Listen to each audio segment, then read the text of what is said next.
and somebody raised their hand and said, you know, what's the secret to success? Culture is number one. Formula One didn't work and 5 didn't work. Formula in a briefcase handcuffed to my wrist. Being a CEO is an apprenticeship business, and everyone learned it from somebody, from a mentor, right? And so you and all of your success and all the people who would call you mentor.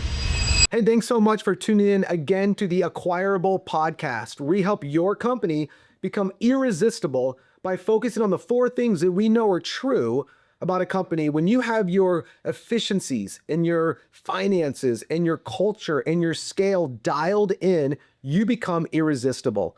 And we are so excited to have Garry Ridge with us today. Thank you for being with us so much. Garry, tell us about yourself a little bit.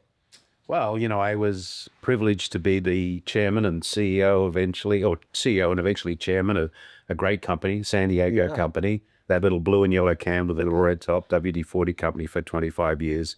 I was with the company for 35 years. And now I'm not retired, I'm refired. There we go. Well, I love it. So now I coach CEOs. I coach 8 CEOs now, private and public companies. I just wrote a new book, Any Dumbass Can Do It. Now, I must tell you that ASS in this title does not refer to anybody's posterior or bottom. It's really talking about, in Australia, a dumbass is a donkey. And we can talk a bit more about that later. But now I do that and I speak. I'm on the board of a great company in Cincinnati called Gorilla Glue. So if it's stuck, use WD-40. If it isn't stuck, use Gorilla Glue. And I speak on culture around the world. So yeah, great to be with you. Thanks for inviting me along today. Yeah, a pleasure. So whenever we bring people on, and whoever listens to this podcast, everybody's excited about exiting their company. They're thinking about the global travel and the yachts and all these type things. What they don't think about is what it took to get there. And I'm so appreciative. I cannot wait to read this book. Thank you for bringing a copy. But I read your first book, and I read it at a pivotal time in my life. I had raised quite a bit of capital from a large VC, and it was a COVID product. And it became very clear to me in my gut, you know, that feeling in your gut when you know something isn't right. And the market was consolidating. The product wasn't going to be used anymore. And I'm sitting on the beach with my kids. They're swimming in the ocean. Everyone's happy, Garry. And then I read your book. Oh, everyone's happy and having a good family time. And I read this book about alarm bells. Talk to us about alarm bells. Should I leave now? You ruined a season of my life, sir, but it also probably saved the company. Yeah. Well, it's a wonderful story. It was a cold winter's day in London. I'd just flown in, I think, from Kuala Lumpur. I was on one of the many global trips that I was on, spending time with the team and the tribe at WD-40. And I arrived at my hotel. I love British comedy. And I thought, you know, tonight I'm just going to turn on the TV. I'm going to go across the road to Sainsbury's. I'm going to get a little takeout Indian food, probably a can of Stella, and I'm going to sit in my room. I'm going to watch. So comedy.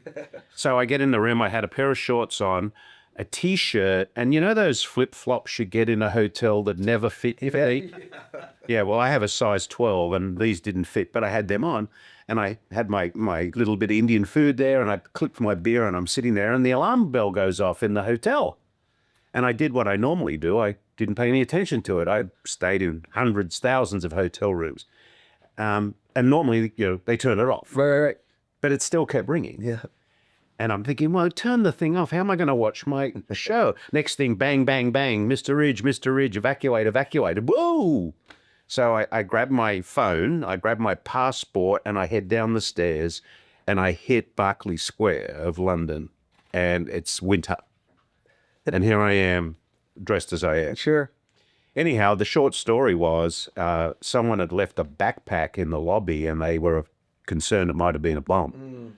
You know, so I'm standing out there. It starts to rain, as you would think. The rain, you know, messes my hair. Boy. So eventually I get back into the room. I'm freezing cold. My beer's hot. My curry's cold. And I'm thinking, oh, what a mess.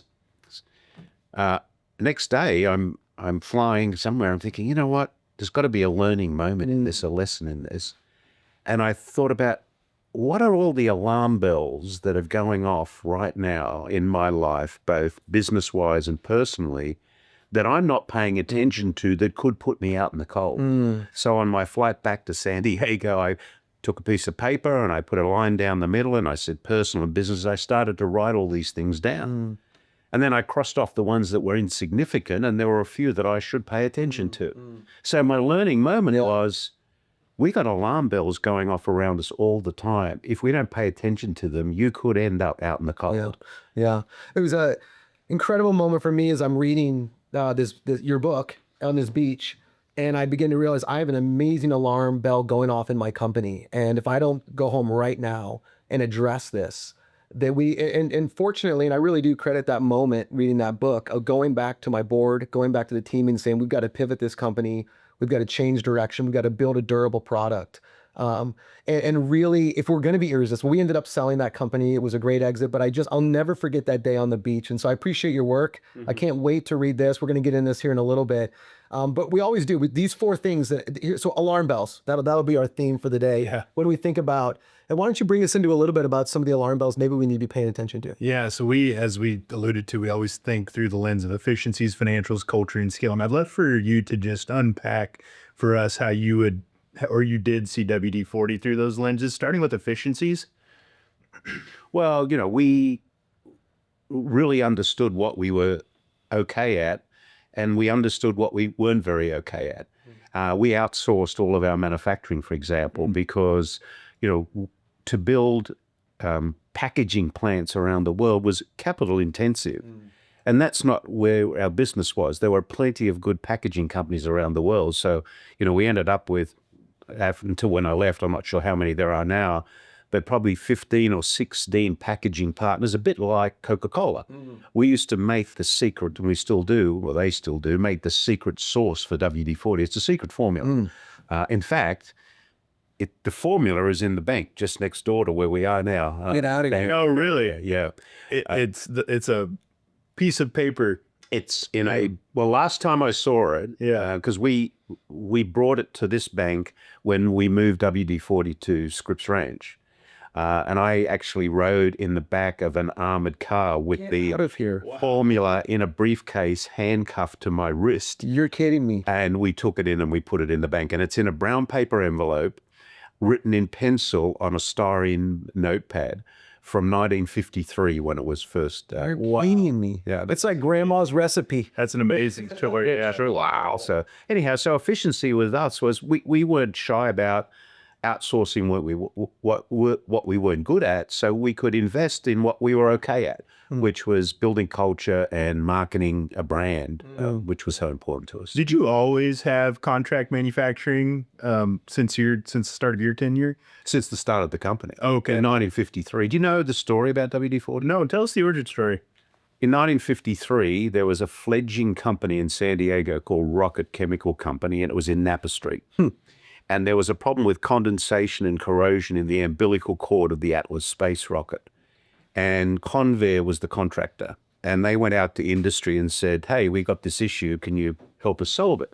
So the chemists at then Rocket Chemical Company started to formulate solutions. And Formula 1 didn't work, and 5 didn't work, and 15 didn't work, and 25 didn't work. You know where I'm going, right? Yeah. 35 didn't work. 39 didn't work, but guess what? 40 worked. Unbelievable. So that's how it was named, Water Displacement WD Formula 40. Wow. So the message to folks now is, and I talk a lot about learning moments. In business, you don't make mistakes. You have learning moments. And a learning moment is a positive or negative outcome of any situation that needs to be openly and freely shared to benefit all people. It was one of the foundations of the company when I was there. So what would have happened if they gave up at 39? I wouldn't be talking to you today. That book wouldn't be here, and you wouldn't have...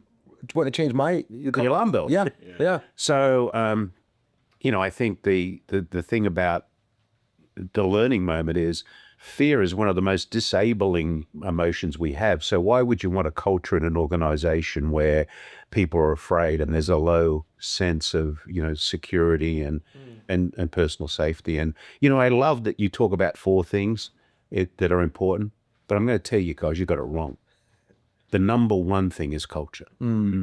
So many organizations spend a lot of time worrying about and putting together their strategic plan. You and we can all write a nice strategic plan. Let's take that strategic plan to a smart professor. Congratulations, guys. 70 out of 100 for your strategic plan. Right, sure.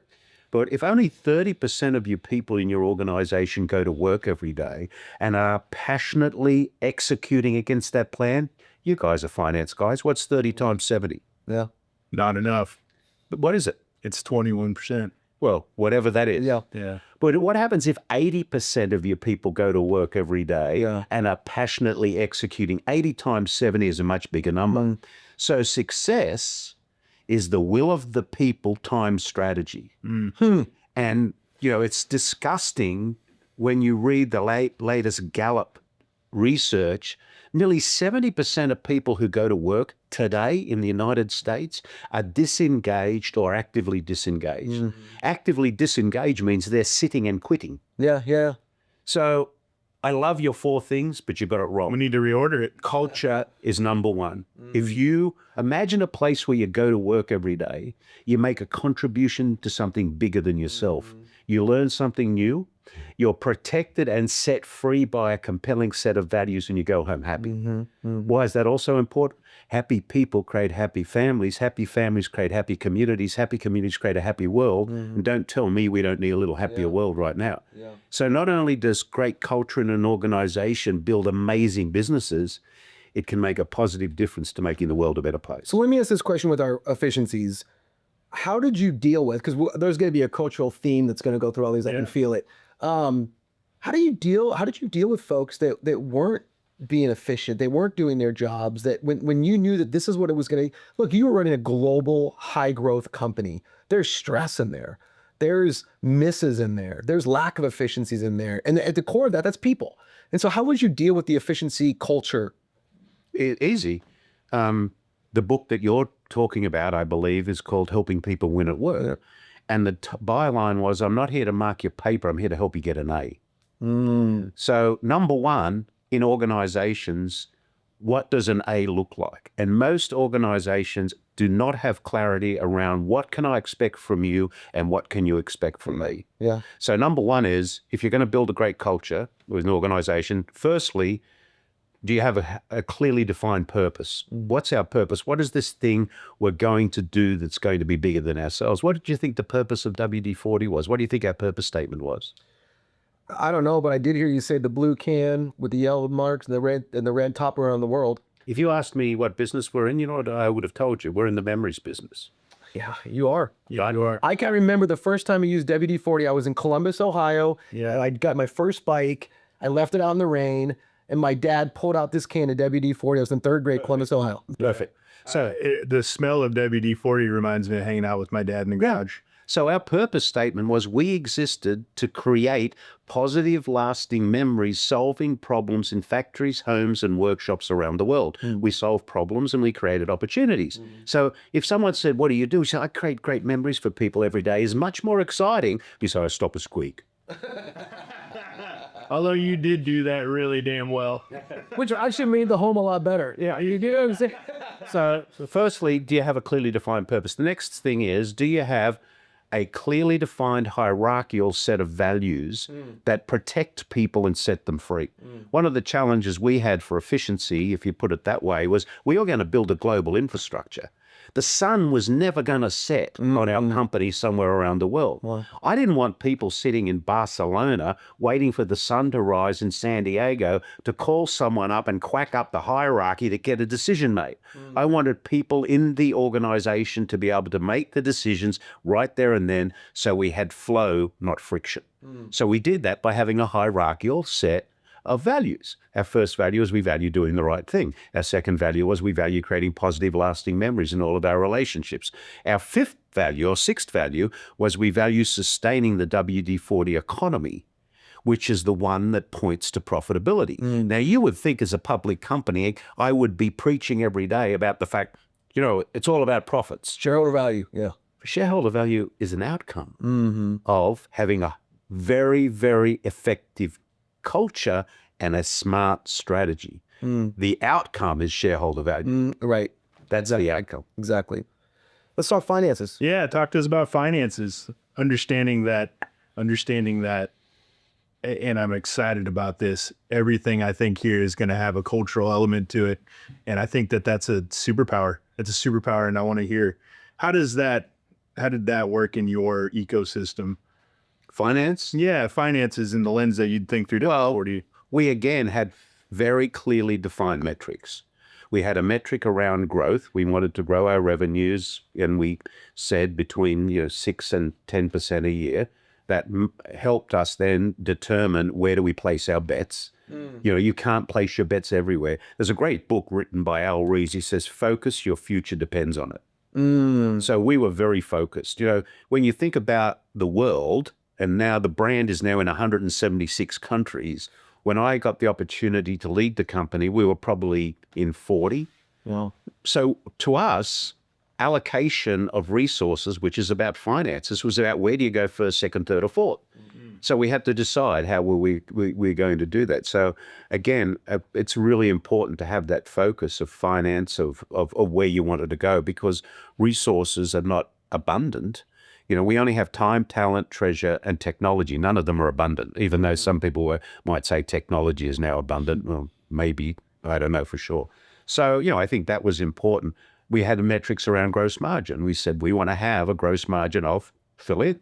And then we had a metric about cost of doing business. We said we want to invest X% of our revenue every year in the infrastructure of our business, which gave us then an EBITDA number, which was also finite. So it was a gross margin of 55%.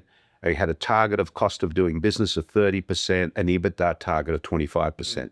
Now, we didn't always meet those, but we planned and we thought about how do we meet them all the time. So that was the discipline around that. Give us, sorry, go ahead. I just want to ask, in a culture first organization, how does that goal setting go? Well, our sixth value was we want to sustain the WD-40 economy. And a culture is not about pizzas, popcorn, and parties. You have to have a rigorous and effective business to be able to feed what you need to feed to be able to have a good culture. It's not at the price of profitability, it's the enhancer of profitability. So one of our values was we value sustaining the WD-40 economy, which was how do we continue to build a strong company with a strong balance sheet that's able to be able to afford to do the things we want to do. You guys had so much growth. Was there, I assume there is, was there a time during your tenure where it was hard and it wasn't going good and you were just up and to the right? Was there, and if so, how did you deal with the finances and how did you deal with modeling when you were like, man, this is tight right now and this is our finances are now affecting our culture. How did you manage that tension? I think one of the things that we were very clear about is what I call don't get out over your skis. Sometimes we get a little out over our skis, particularly when in good times. I'm very proud of the fact that in the 25 years that I had the privilege to lead the company through the great financial crisis, the Asian meltdown, COVID, whatever, we never laid one person off. Wow. Because we attacked those times with one thing in our mind. It's better that we all suffer a little than a few suffer a lot. And we had a just cause in our company. And the just cause was a group of people that come together to protect and feed each other. 98% of people globally said they loved working at the company. 93%, we had a 93% employee engagement, which is unbelievably high. 97% of the people there said they respected their coach. Now, their coach was what other people call boss or manager in the organization. We threw the word manager out. You know why? Good morning, welcome to WD-40 Company. I'm your manager. Right. Or, hey, welcome aboard. I'm your coach. Yeah. You know what I'm here to do? I'm here to help you win. To help you win, I need to know the rules of the game and how to play, and I do that. I promise you, I'm going to be on the sideline. I'm never going to run onto the field and take the ball from you. I'm never going to go to the podium and pick up the prize that you deserve. If I see how you could be a better player, I want you to agree with me that I'm going to help you redirect your play. Yeah. And I'm going to spend a lot of time with you in the stinky locker room because that's where you build psychological safety. That's where you build trust within the organization. So our people, our leaders were there for one reason, to help those they have the privilege to lead play their best game. I think the line, I just want to say it again because you just said it. I'm not here to mark your paper. I'm here to help you get an A. Right. Is that right? Yes. I mean, I just think that whole concept of I'm not here to mark your paper. I'm here to help you get an A is just worth saying again. Yeah. Well, you know where I got that from? My mentor, Dr. Ken Blanchard. I love him. Ken was my professor at USD when just after becoming CEO, I went back to school. I was a dumbass back then. And I did a master's degree in leadership at the University of San Diego. It was a course put together by Ken and the school. And that's where I learned the power of servant leadership. And Ken was one of my professors. We became very, very close friends. I ended up being on the board of the Blanchard Company for 10 years. And now, he lives here in Rancho Bernardo. He's 85 now. And I just love the guy. I was at a conference that Ken was speaking at. This was before I got the chance to meet him. And he got up and took some questions. And somebody raised their hand and said, what's the secret to success? Of course, I'm always looking for that. And he said, I don't think you're going to like this answer, but I'm going to give it to you anyway. He said, I was 27 years old when I was in there. He said, every morning I get up and I simply say, good morning, God. What are you up to today? How can I help? And I just start my day with a posture of there's things out here that I can help. It's that servant culture. You know something? From the time I was 27 years old to this morning, every morning I wake up and I say, good morning, God. What are you up to? How can I help? And it changed the culture. And I got a chance to get to know him pretty well and take him to dinner and just buy him dinner and thank him for that moment I was 27 years old. But that's kind of like, I'm here to help. Yeah. That's that coach mindset. That's it. Yeah. Well, the whole thing about don't mark my paper, help me get an A, Ken was a professor at the university and he used to give out the final exam paper at the beginning of the course. And the academic and the administration say, what the hell are you doing, Blanchard, giving out the final paper? He said, well, now I'm going to spend, the next 3 semesters helping them learn the answers because I'm not here to mark their paper. I'm here to help them get an A. I want them to learn, not to be afraid of the final exam. And, so many organizations think about that stupid, U-curve. Yeah. And that's. Like proud of a U-curve. Yeah, get real. You know what I love about these conversations is the way that Ken just came up, and time again, I'm reminded that being a CEO is an apprenticeship business and everyone learned it from somebody, from a mentor, right? And so you and all of your success and all the people who would call you mentor, at some point in the conversation, it's going to come out who was your mentor, right? And I think that that's so important for people that are listening, that are building a business, that mentorship is everything for CEOs. That's why I love doing what I'm doing now. As I mentioned, I coach CEOs right now. I have 8 CEOs that I now coach, private and public companies. And these are people who want their organizations to be organizations that people want to go to work to. And it's just such rewarding work because I jokingly say, I've just completed my 25-year apprenticeship in leadership. Yeah. Now I need to put it to work. Yeah. And I'm so passionate about it because I've seen people's lives just about ruined because they work for someone like this guy. Yeah. This is Alec, or it could be Alice, the soul-sucking CEO of Fear Incorporated. And, I talk about Alec in the book, but this person, their ego eats their empathy instead of their empathy eating their ego. They must always be right. They love micromanagement. They have all the answers, even the wrong ones. They do not want any feedback. This is the sort of leader that's creating these toxic cultures that people are escaping from. That's right. I want people to escape to somewhere where they, and here's the real essence of it. People want to know and feel like they belong. Do you want to, right? That's something good. You want to feel like you belong. People want to know and see how the work they do actually makes a difference, that they matter. People want to be in a situation where there's high psychological safety and low fear. So they love the learning moment. And people want to be coached to their better self, not managed down. It's simple. It's not easy. I love that line. I just want to say it again. Their ego eats their empathy versus their empathy eating their ego. Yeah. I mean, that right there is like bumper sticker right there. I mean, that is huge. Hey, let's Concise. let's switch to this because I'm excited to talk about your new book. And I think that any dumbass could also execute what you just said about their ego and their empathy. But now let's talk about what is a dumbass. Well, I'm from Australia originally, and a dumbass in Australia is a donkey. Now, if this said any donkey could do it, what do I mean by a donkey? Well, donkeys get a bad rap. If you think about a donkey, they're very, very reliable. They're very, very determined. They climb big mountains. They can carry heavy loads. They're dependable, right? They don't rush into things, but they certainly will see it through.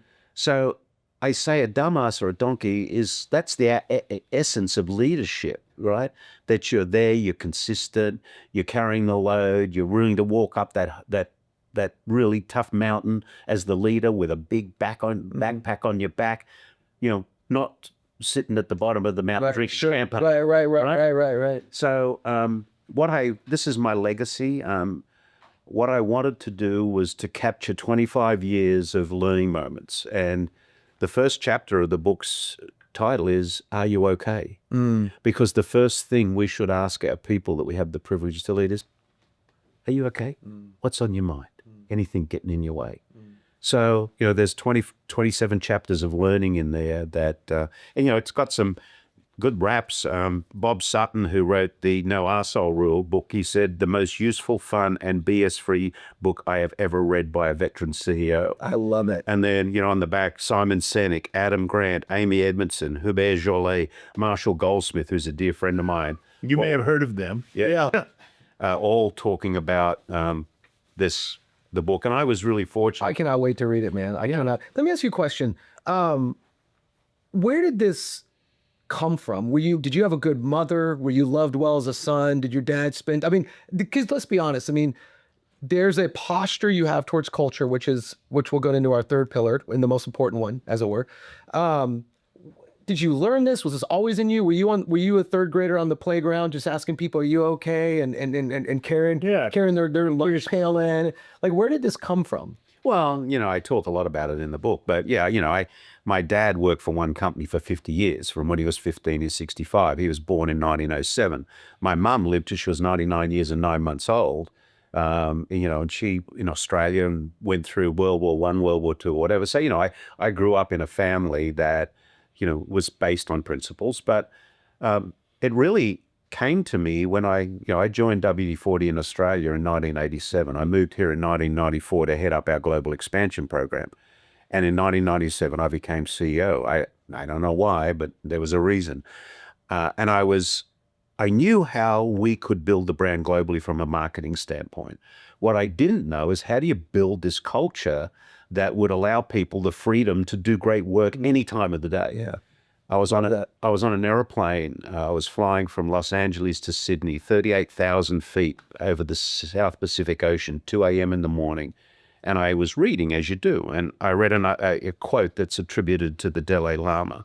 Our purpose in life is to make people happy. If you can't make them happy, at least don't hurt them. I thought, that makes sense, hey?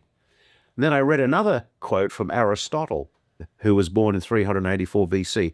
Pleasure in the job puts perfection in the work. I thought, that's so true. If we could make it pleasurable to do what we're doing, but what are the elements to do that? Then enter Ken Blanchard.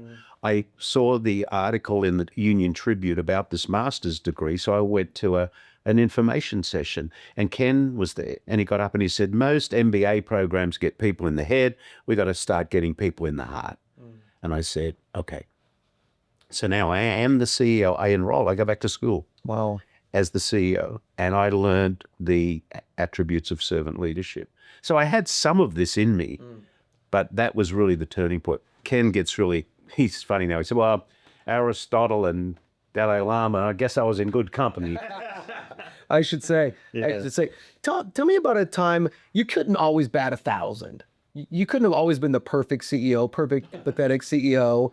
Was there ever a moment where you had to kind of check yourself, maybe when the stress was high, or you had, Thousands of times. You had to apologize that wasn't on culture? Talk to us about some of Well, it's funny. I used to introduce myself as, g'day, I'm Garry Ridge. I'm the consciously incompetent, probably wrong and roughly right, chairman and CEO of WD-40 company, and I need all the help I can get. And that was the basis of it. I'm not perfect. Look at me. I have a great face for radio. Come on. Why is these cameras on? But no, and again, I don't have it with me. I have a little notebook and I have a little placard on the notebook and it says, am I being the person I want to be right now? And then it says, who is that person? And it has a list. I want to be curious. I want to be a learner. I want to be a listener. I want to throw sunshine, not a shadow. I want to be a certain person. And you have to remind yourself of that all the time because we're just these bumbling humans wandering down this road of life. And in the bushes are these thieves that come and get us. Ego, greed, anger, short-term thinking. And we get pulled into the bushes. And for a minute, it's a bit like the alarm bell. You think it's not so bad here. Yeah. And then you realize, I got to get back on my path. Otherwise, I'm never going to get to my destiny. So don't be afraid of reminding yourself. I read that thing every morning. Yeah. Don't take your leftovers to someone. Everybody deserves your full plate. And how many times have we been in meetings or situations where we've kind of exhausted ourselves emotionally, and then I've gone to meet Josh and now you're getting 10% of me. No, you have to take time to center yourself, bring yourself back, and don't take your leftovers to people. Let's double tap on that for a minute, because I think there's an innate knowledge that you have of a restorative emotional posture. And that's really what we're talking about, right? Like I'm emotionally drained. I need to restore myself. Let's double tap on that and actually explain when I'm fried, when I'm stressed, when I'm to my limit, and I need to go have a big conversation or a big moment, what's a restorative practice so that I can go in there with my full plate? We're asking for a friend, obviously. Yeah. Well, look, your friend can take some advice. It's simple. Center yourself. Just let it go. Just let it go. Marshall Goldsmith is a great friend of mine. He has this thing.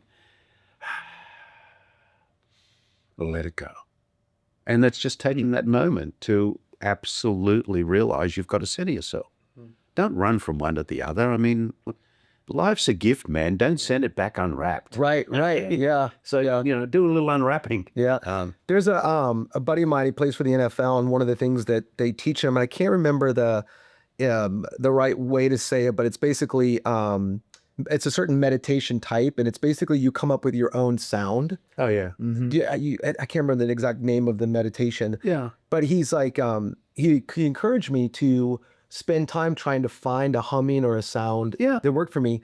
And the craziest thing, I found it for me, and it was like one night, and I won't do it now, but I found what was for me. And there's been times where I'll be on a golf course stressed out, or I'll be something stressing me out, and I'll go into this hum, and it's like and it just like, oh, I relieve. Meditative state. You just got to be deliberate about centering yourself and taking the time, and a couple of minutes is all it takes. It's interesting, one of the things in the master's degree I did, we looked at when President Kennedy was having to make a decision around what was going on in Cuba, right? Yeah, and he had this group of people, and he called it the accelerating decision graph. And at one end were kind of the do-gooders, which were, let's send in food and water. And the other end were the five-star generals, get the bombs ready, right? Yeah.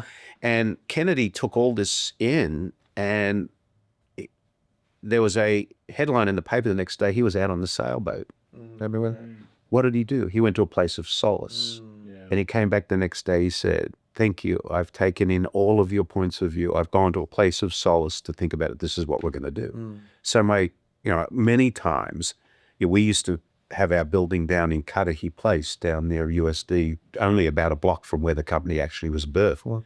And, I'd often wander down to Mission Bay there where the Hilton is and just walk along that beach for a little while when I was really having to center myself. That was my place of solace was, okay, I just need to go and think about this. Yeah, I think people rush into solving the problem when there's a bigger problem in here that needs to be solved first. Yeah. And I think solving this one, like to your point with Kennedy, allows you to solve this one. Let me talk to you a little bit. Let's talk a little about scale. You went from what did you say? 30 or 300 million to 3 billion In market cap, yeah, just over. in your tenure. That's a strong growth. Not bad.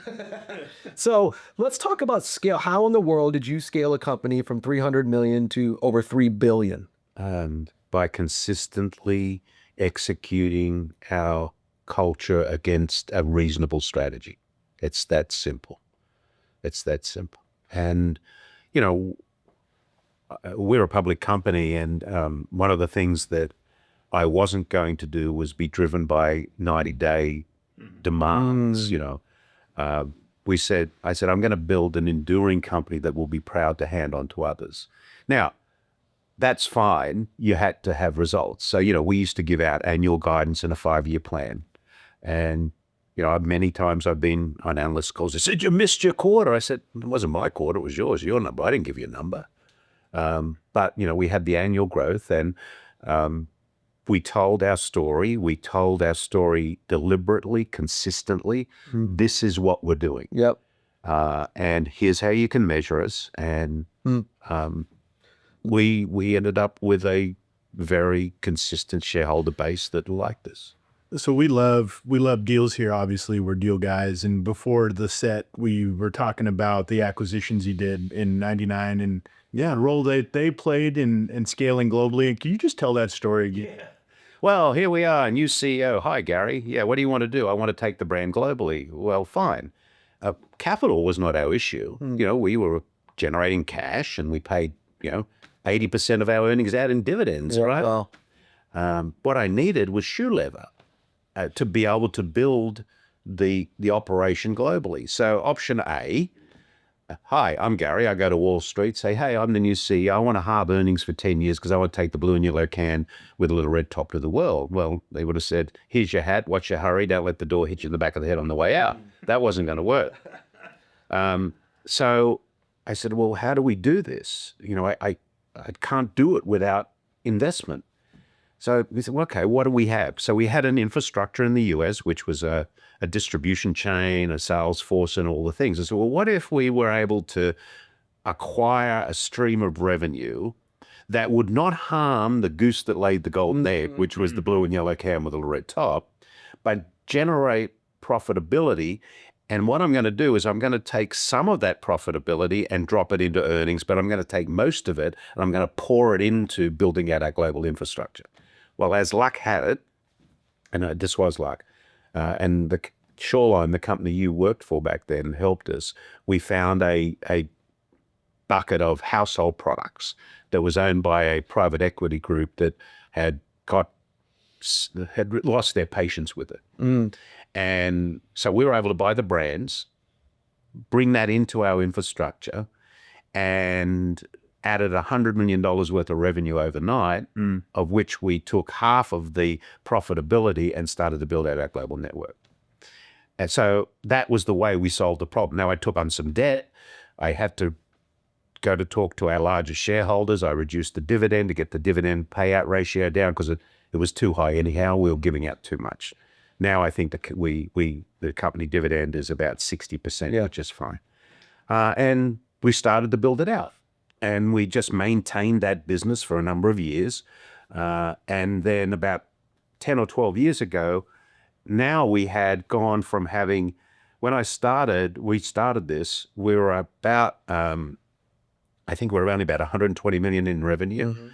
And 80% of our revenue was in the US. When I left, we were 650 million in revenue, and 75% of our revenue was outside the US. Wow. So that's how we did it over time. How did you deal with a shareholder that was like, hey, I like this 80% distribution. Just keep doing what you're doing. No, don't flip over the apple cart. Like, you got a good thing going. There was no growth. Right. Yeah. The brand in the US was, pretty well established. We're in 8 out of 10 households, more households than Coke. But there was a great opportunity to build it. Yeah. So there we are today, 176 countries around the world. The little blue and yellow can looks the same. Did you have shareholders that, I would just describe it like as throwing a fit? Did you have people that just were totally against the approach? Yeah. And did they come back around? Did they sell? No, I told them to go buy another stock. Okay. You say go buy Coca-Cola. Well, I did have these conversations where I said, quite frankly and openly, what you want, we can't give you. So why would you want to buy us? What you want, you and I will always be at odds because I'm not going to run this company in 90-day intervals. Right. We're going to lead this thing into the future. And then we had big pockets of large shareholders who loved that and made a lot for their investors over time, because we had one investor that had probably 15% of the company that bought us because of our culture. They said, because this was a group that were on the leading edge of understanding that culture was important. Now today, you'll find people do talk about it. Well, duh, they woke up. Yeah, but back then that was. I used to go to investor meetings, and the first 6 or 8 pages of my investor deck were always about culture. And I could see the guys sitting there looking like, just get to the numbers. I wonder when we'll get to the numbers. Wonder when we'll get to the numbers. And I used to take them through this, so I could see them do it there. And I bet you were in no hurry to get to those numbers. Because I want them done. Then, the thing started to flip a little bit, and now, you look at companies that had great cultures, and then those cultures, actually, were destroyed. And then bang. I wrote an article at time of COVID. They were talking about the Great Resignation at COVID. Yep. It was the Great Escape. And People were escaping toxic cultures. They said, I had enough. I've had enough. I want an organization people escape to. That's right. Not from. That's right. I want to, there's a question that's been burning for me. The last time I talked to you was around the time that you left WD-40, your tenure there ended, and this new iteration of Garry, that's a CEO coach, a mentor full-time, author full-time, you were stepping into that role. And I know that must have come with some work around identity, right? And I just want you to talk about that. That's been a recurring theme in this podcast is identity and the importance of the identity work we do. Yeah, I went from a VIP to a PIP. Well, you're a VIP. Yes? I do. I don't know what I know what a PIMP is. I don't know what a PIP is. A previously important person.